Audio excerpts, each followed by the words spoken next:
Pagpalang umaga po sa bawat isa, lalong-lalo na sa ating Panginoong Jesus na ating tagapagligtas. Salamat sa Panginoon at tayo muli ay mag-aaral ng salita ng Diyos. Ngayon po ay February 27, Friday. Kung ako po ay naririnig, maaari po bang ipaki-comment kung malinaw po o kailangan ko po bang lakasan?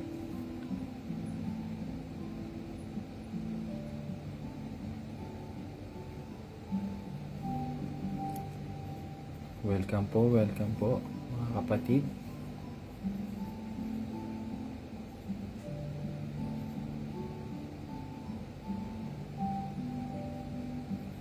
Sige po, kung may issue po sa sound, maaaring paki-comment na lang po kung lalakasan po natin o kung hihinaan.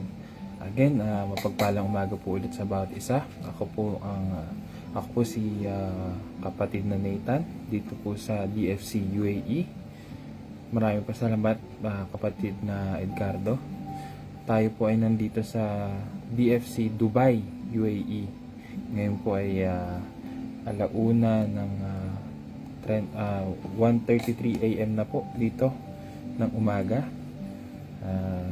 Dito po sa GCC ay mga patulog pa lang po, pero tayo po ay patuloy pa rin na mag-aaral ng salita ng Diyos.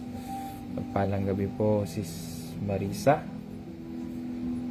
Sis Luz Biminda at sa mga nasa online pa po.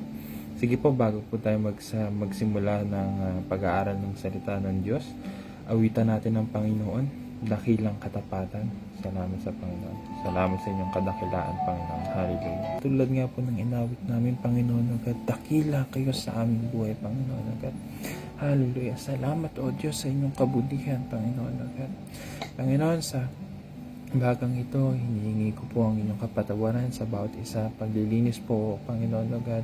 Kailangan namin, Panginoon, agad, nang sa ganun ay kami maging karapat-dapat na makarinig ng inyong mga salita, ng mga pag-aaral ninyo para sa amin, Panginoon, agad. Patawarin niyo po kami, O Diyos. Ano mang pagkilos ng kaaway, we rebuke this, Panginoon, agad. Ano mang pandaraya, ano mang kasinungalingan niyo sa amin, Panginoon, agad. Ano mang problema o anumang gumugulo sa aming kaisipan ay sineset aside po namin sa amin, Panginoon, agad, sapagkat alam po namin na sasagutin niyo po ang bawat problema, Panginoon, ng bawat isa. Hallelujah. Pagkat kami nagtatapat sa inyo, Panginoon, agad. Hallelujah. Sapagkat kayo tapat sa amin, O Diyos. Sa magang ito, samahan niyo po kami, Panginoon, agad. I humble myself before you, Panginoon, agad. Kayo nga lang po ang mangiusap sa bawat isa. Gamitin nyo lamang po ang inyong lingkod bilang instrumento to channel your word to each of everyone. Mag-reveal nga po kayo, mga Panginoon, agad. Makahayag po kayo, Panginoon, sa bawat isa. Lalo na po sa inyong lingkod na magtuturo, Panginoon. Hallelujah. Salamat sa inyo, Panginoon, agad. Salamat, O Diyos, sa ngayon pa lamang ay kiniklaim na namin in Jesus' name, Amen. Salamat sa Panginoon. Hallelujah. Okay lang po at kung na medyo hinihinaan lang po natin ang boses natin na sapagkat sabi ko nga po sa inyo ay 1:30 po dito, ang iba po ay natutulog na. Kaya tulungan tayo ng Panginoon na maintindihan at samahan niyo po ako na mapag-aralan natin ang salita ng Diyos sa oras na ito. Mapagpalang umaga po, Sis Jovelyn, Sis Lolita, Brother Lino, sino pa pong nandyan, Sis Merly. Salamat sa Panginoon. Welcome po. Puri ng Panginoon. Brother Ibrahim. Opo, sige po, lalakasan ko po. Pasensya na po. Amen, amen, hallelujah.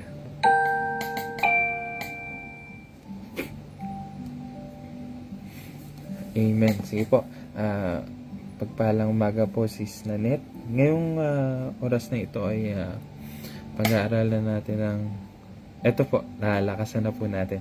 Sa oras na to, ang pag-aaralan po natin ay ang pagiging balanse o hindi naman kaya ay pag-iwas o dapat umiwas sa pagmamalabis o kalabisan. Doon po tayo masyadong focus. Mahina daw po. Actually, nilalakasan ko na po pero ilalapit ko na lang po. Pag-iiwas po natin sa pagiging kalabisan, mga kapatid. Wait lang po, mga kapatid. Nalakasan ko po ang aking audio.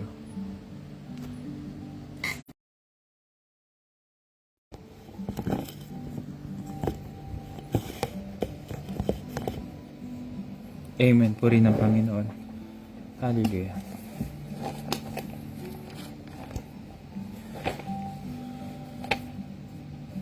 Welcome po, kapatid na Dindi.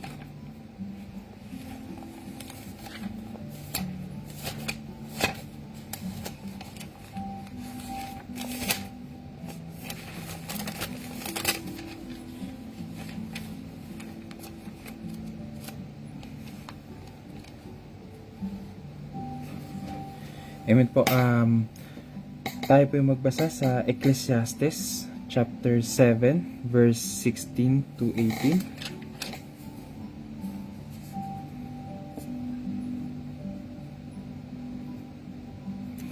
Huwag mong ituring ang iyong sarili na sobrang matuwid at marunong, dahil kung gagawin mo iyon, sinisira mo lang ang iyong sarili. 17. At huwag ka rin namang magpakasama o magpakabangmang, dahil baka mamatay ka naman ng wala sa oras. 18. Huwag kang pasobra sa mga bagay na iyon, dapat balanse lang, dahil ang taong may takot sa Diyos ay hindi nagpapasobra sa anumang bagay.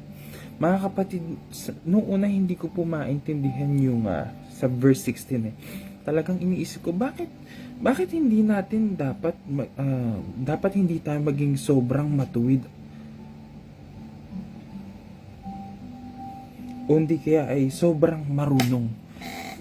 Naalala ko po nung panahon na ako po ay nag-aaral ng salita ng Panginoon. Talagang kasama ko po ang Pastor Paul noon, at ninais ko na matapos, at salamat sa Panginoon at natapos ko ang cover to cover ng salita ng Panginoon, ang Biblia. Pero nung mga panahon na po na yun, ako po ay masyadong naging sensitive sa mga maling tinuturo, o parang naging mamata sa mga bagay na nabasa ko, na inisip ko na hindi naman yung sinabi sa Biblia, na hindi naman yung naka-align sa Biblia. Masyado kong nagja-judge, no? Masyado ko pong iniisip ang sarili ko na mas matuwid kaysa sa iba.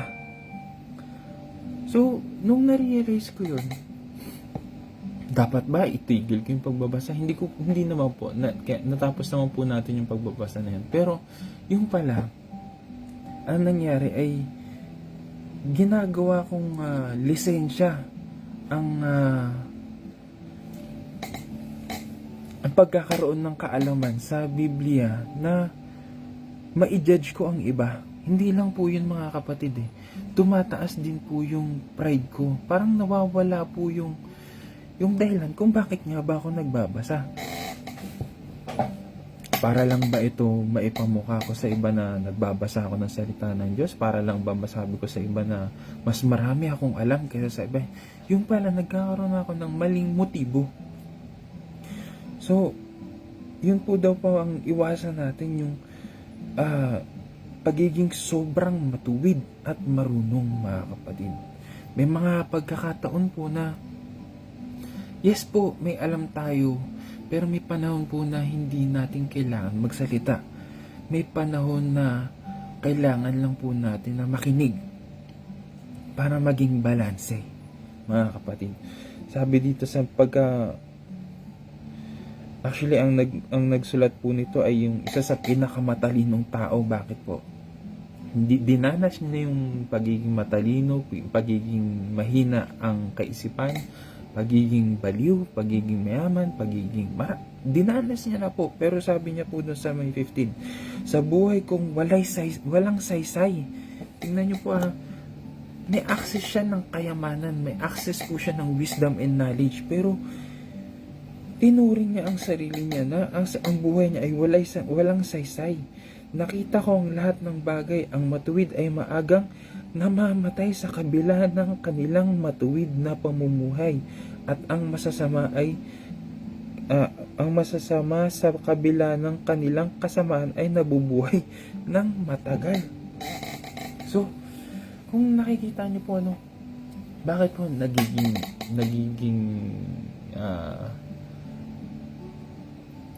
kumbaga, katulad ko po siguro kung tinuloy kong pagiging mayabang sa kaalaman ng salita ng Diyos, baka nga po meron ng na-trigger at meron ng kumbaga umano ng aking buhay sa pagiging mayabang. Hindi po dapat sobra sa pagiging matuwid.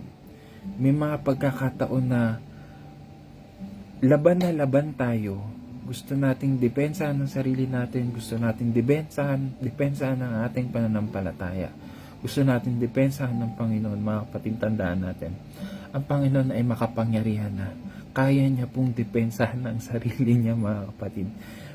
Pero para sa atin, ay para manindigan lamang sa ating pananampalataya na hindi nauuga, mga kapatid. Kahit na ang nasa paligid natin ay hindi tayo gusto dahil sa ating pananampalataya, ipagpatuloy pa rin natin yung pagmamahal natin sa mga nasa paligid po natin, mga kapatid. At maging kaibig-ibig tayo, syempre. May mga tao po kasi na ayaw ng nasasapawan ng iba. May mga tao na ayaw ng parang akala nila nalulugi sila. Gusto nila sila lagi yung nasa taas. Kaya maiging tayo ay balanse lang, mga kapatid. May mga taong ganon na ayaw nilang crab mentalism nga po ba. Syempre alam naman po natin yun ay nanggagaling sa hindi nanggagaling sa ating Panginoon. Amen po. So, sabi pa dito, huwag maging matuwid at sobrang matuwid at sobrang marunong. Huwag tayong masyadong sobrang nagmamarunong. May mga pagkakataon na it save our effort, our energy, our strength sa mga panahon na hindi naman kailangan ng input natin. Alam niyo, mga kapatid, may mga pagkakataon naman na kapag tayo ay masyadong nagmamarunong, imbis na nakakatulong ay nakakabigat pa nga. So, hanggat hindi naman po natin tinuturo na tayo ay maging tamad o maging chill lang, mga kapatid. Kung nakikita natin na ang mga bagay ay o ang mga tao sa paligid natin ay hindi talaga kaya at nasubukan nila ang lahat ng kanilang makakaya, then dun na yung time natin na dun tayo kumilos, maibahagi yung ating karunungan.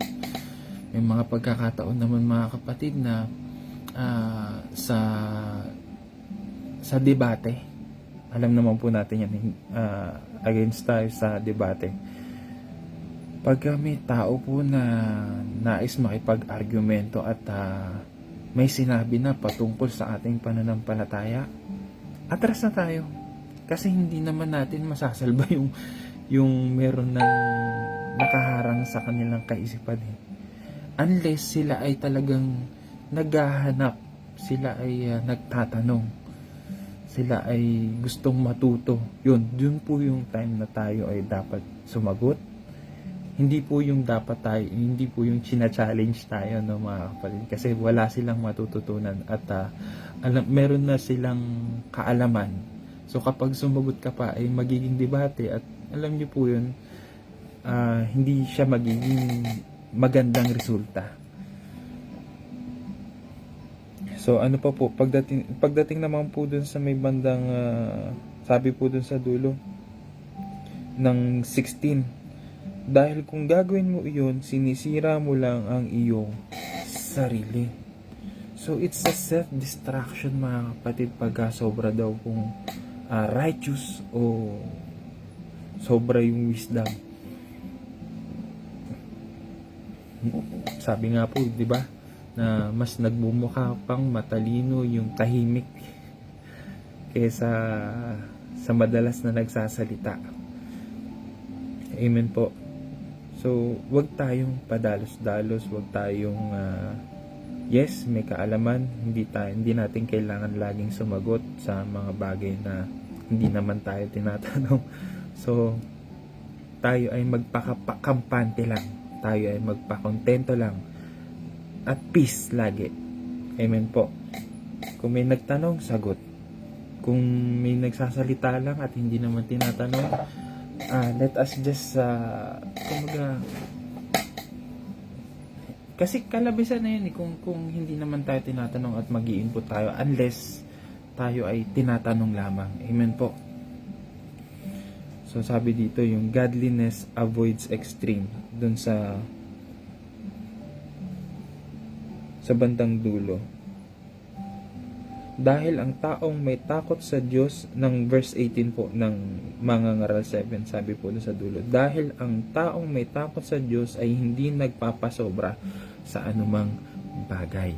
So ano naman, hindi lang po sobrang sa pagmamasobrang makatwiran at pagmamasobrang katalinuhan o talino, no? O wag din daw tayong maging sobrang wala sa katwiran. At wag din po tayong sobrang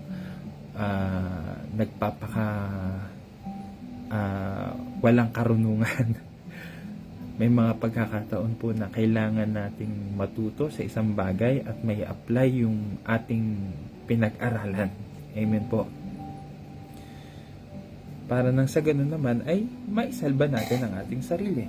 At most important is yung makontento tayo sa kung ano yung ating mga natutunan. Kung tayo ay, if we are hungry for knowledge, wala namang pong problema dyan. We can always do the study. Hindi naman po yan pinagbabawalan dahil gusto lang din natin matuto. A new skill, new knowledge, new wisdom, tuloy lang po natin yan. Wala pong problema yan. Pero to show off to someone na tayo ay mas mataas sa iba, tayo ay mas marunong sa iba, it's pride mga kapatid. Huwag natin i-apply sa ganong sa ganong sitwasyon. Amen po. Pagdating naman po dun sa may bandang 17, at wag rin namang magpakasama o magpakamangmang dahil baka mamatay ka naman ng wala sa oras. Tingnan niyo po mga kapatid. As I can see this pinapakita sa atin ng Panginoon dito, kung tayo naman po ay magmamalabis sa pagiging mayaman, wait lang po okay lang na maging mayaman, pero yun na yung naging target natin, alam niyo na, mayaman tayo pero ang buhay na lang natin para magpayaman, kalabisan na po yun. Whatever we have, kung yan ay sobra, binigay ng Panginoon, be contented. Pero kung meron ka na, sobra ka na, at gusto mo pang sobrahan, nawawala na tayo sa ministry, hindi na tayo nakapag-aral ng salita, mas marami pa tayong oras para magpayaman kaysa magbasa ng salita, ay kailangan nating balansehin, mga kapatid. So yun nga po, sabi nga po sa sa isa sa mga nakikita natin sa Pilipinas, pag sobrang yaman natin ay nagiging target naman tayo ng mga magnanakaw, ng mga snatcher, nagiging kumbaga napupunta tayo sa listahan ng pwedeng akyatin. So talagang na-danger natin ang ating sarili. Ganon din sa pagiging sobrang mahirap. Gagawa ng paraan ang isang tao na makaahon. Wala namang pong problema sa gumagawa ng diskarte, sa tamang diskarte. Pero alam nyo po yun, sa sobrang hirap naman, ay gumagawa naman sila ng kaparaanan sa kanilang paraan. Either sila ay i-snatch or sila ay nagnanakaw, nag-aakyat bahay.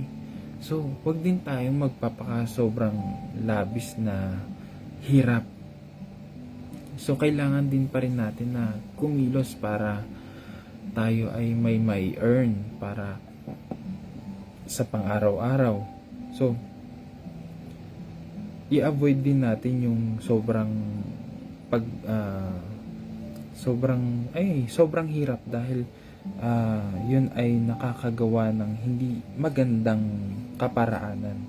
Nakakalimutan natin na may paraan ng Diyos para sa atin, pero dahil sa tayo ay hunger to make way for ourselves para hindi na maging mahirap, o yung alam niyo yun, kahit temporary lang na solusyon, so hindi nagiging maganda ang resulta. So iwasan din po natin ang ganong bagay. At isa pa po mga kapatid, sobra po sa paniniwala, o alam niyo po mga kapatid, sa pananampalataya natin, like in our own to our God, like between us and our God, wala pong problema kung sobra ang pananampalataya natin, ang paniniwala natin sa Panginoon. Wala pong problema diyan. Pero kung ipipilit natin, kung kumbaga nagiging extreme na tayo, yan na po. Pag nagiging extreme na tayo at ipupush natin sa iba yung init natin sa Panginoon, na dapat maging kasing init mo yung mga nasa paligid mo, nagiging extreme na po yan mga kapatid. Sa papaanong paraan mga kapatid? May mga pagkakataon po kasi na hindi mo kasing init ang ibang tao o yung mga nasa paligid mo o kahit mga kapatiran mo. Pero dahil masaya sa presensya ng Panginoon, yes po, wala pong duda doon. At talagang nagiinit, nagbabaga ka sa pananampalataya natin. Alam niyo po yun, may pagkakataon na stage by stage eh. Hindi ka naman agad na naging click, nag-init ka. Hindi naman ganun eh. Pero ang gusto mong mangyari, dahil naranasan mo yan, gusto mong maranasan agad ng ibang nasa paligid mo. Papagawa mo na ganyan, dapat ganito, dapat ganyan, dapat ganito. So, nagiging nagiging close-minded. Siguro yun po yung nangyari sa akin nung ako po ay nag-aaral ng salita ng Panginoon. Alam niyo, sinusubukan na tapusin ang Biblia. Na ganito ko, dapat ganito rin kayo mga nasa paligid ko. Parang yun po yung nangyari sa akin. So patawarin po ako ng Panginoon. Pero matagal na panahon na po yan. So nawawala yung pagiging humble natin. Hindi natin kailangan pasuin ang iba sa kung ano man ang nararanasan natin ngayon. Hayaan natin na makita sa atin at gumawa ang hakbang ng Panginoon para sa kanilang buhay, para maranasan nila ng lubos kung ano yung nararanasan natin sa Panginoon. Amen? Sa pananampalataya po, mga kapatid, sa paniniwala, may mga pagkakataon na, sige, sa sobrang kasi ang beliefs kasi sometimes is tradition eh. Alam niyo po yun? Like for example, dito po sa GCC, Middle East, dapat katulad po sa kanila, sa kanilang paniniwala during Ramadan is talagang dapat mag-fasting at bawal talagang kumain sa labas. Dito sa UAE, dati po naabutan ko na uhulihin ka pagka kumain ka sa public places eh. Pero ngayon hindi na po eh. Siguro sa ibang Middle East na lang po. Opo, meron pa rin po sa ibang sa ibang bansa ng Middle East. So kapag during Ramadan kumain ka sa labas, huhulihin ka. So gusto nila na kapag nagpa-fasting sila, dapat nagpa-fasting ka din. O hindi ka nagpapakita na ikaw ay ngumunguya, umiinom, dahil kung ganun ay mahuhuli ka. Like, alam niyo yun, ini-impose natin sa iba yung paniniwala na kung anong meron ka. Pero sa ating mga magkakapatid sa pananampalataya, sabi nga po, kung may gagawin tayo na ikatitisod ng kapatiran natin, ay mas maigi na itigil natin. Amen po. Sa harap nila. Amen. At nung sa ganun ay hindi tayo yung maging source o hindi tayo yung dahilan ng pagkakasala ng iba. Hindi po yun permanent, pero para hindi po tayo maging accountable sa kanilang pagkakasala. Amen po.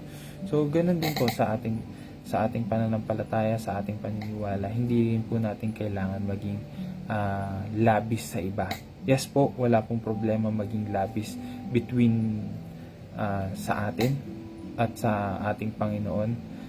Pero kung i-impose natin sa mga nasa paligid natin, sa pamilya natin, I'm sure pwede, sa anak natin, sa asawa natin.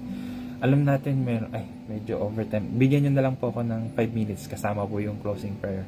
Alam po natin na may nagiging issue ngayon. Naririnig ko lang din po sa mga katrabaho ko. At nakita ko rin. Narinig ko rin po sa aking asawa. Na yun nga po, may celebrity nga po na nagmamalabis. So, dinamay niya yung ibang celebrity sa kanyang pananampalataya. Okay na, tama na po sana. Kaso, katulad po nito, pagka sobra, ay nagkakaroon ng self-destruction. So, tayo ay maging balanse lamang, mga kapatid. Sa presensya ng Panginoon, we are already safe. Amen po. Protektado tayo ng Panginoon. Pero, kung tayo ay magmamalabis, tayo naman po ay dinidisgrasya naman natin ang ating sarili. Again, sa harap ng ibang tao, huwag tayong maging extreme, pero pagiging malabis sa paglapit sa Panginoon, sa pananalangin sa Panginoon, between you and God, wala pong problema. So, again, tayo po ay balansehin natin kung ano po yung pinapakita at nakikita at kung pa. Amen, amen. Thank you, Holy Spirit. Tayo ay gabayan ng banal na Espiritu sa kung ano yung nakikita, na anong dapat natin ipakita sa publiko at sa mga kapatiran natin, at kung ano yung tama. Again, sorry po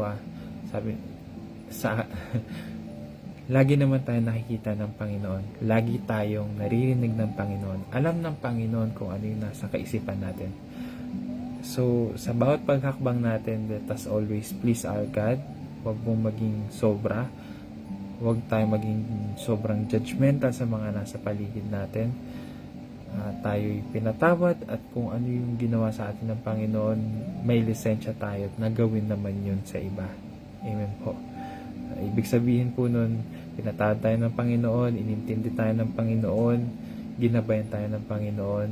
Yun naman po yung lisensya natin para gabayan natin ng iba, intindihin natin ng iba, at patawarin ng iba. Amen po. Kaya salamat sa Panginoon sa kanyang salita, sa kanyang pagtutuwid sa atin. Tayo po yung manalangin. Panginoon, marami pong salamat sa umagang ito na pinagkaloob niyo sa amin. Although medyo kulang po ang oras, at dalangin ko po na gabayan, tulungan at turuan niyo po ang bawat isa na huwag maging malabis sa mga nasa paligid namin, at maging balanse lamang sa kung ano yung nakikita, naririnig sa amin ng mga nasa paligid namin. At Lord, huwag naman niyo po sanang hayaan na sumobra rin ang aming pagkakababa ng aming sarili. Maging balanse lamang kami sa inyo, sa mga taong nasa paligid namin, at nang sa ganun ay mapapurihan namin kayo sa kung ano ang aming kinikilos, sa kung ano yung mga nakikita sa amin, naririnig ng mga taong nasa paligid namin, Panginoon God. Samahan niyo po kami, maging sensitive kami sa tawag ng inyong banal na Espiritu, Panginoon God. At ano mga gawin namin ay ma-please namin ang inyong pangalan, ang inyong presensya lamang ang siyang kumilos, ang gumabay, ang magsalita para sa amin, Panginoon o God. Salamat o Diyos, salamat Panginoon o God. Again, tulungan at turuan niyo po kami na hindi magmalabis sa sobrang taas at wag din maging malabis sa sobrang baba. Maging balanse at lalo kaming mapalapit sa inyong presensya, Panginoon o God. Salamat o Diyos, ito po ang aming samang dalangin. In Jesus' name we pray. Amen and amen. Salamat po mga kapatid. God bless po sa bawat isa. Good night po sa mga nasa Middle East at good morning naman po dyan sa mga nasa Pilipinas.